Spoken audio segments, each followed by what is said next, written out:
everyone, I'm Rachel. Today I will introduce difference between the guided machine and unguided machine.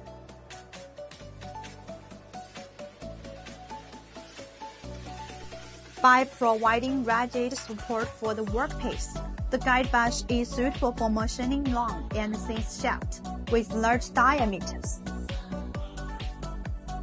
which effectively reduces vibration and improves machining accuracy and surface quality. But it requires a higher material allowance and is less efficient when machining short workpieces.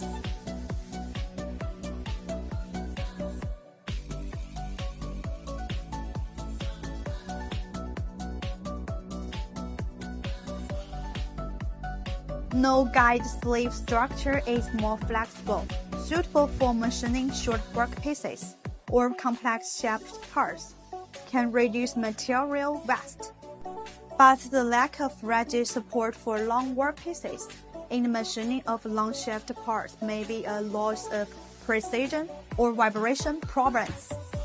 Selection needs to be based on the characteristics of the workpiece, and the processing needs a comprehensive decision. This is today's introduction. We will see you again next time.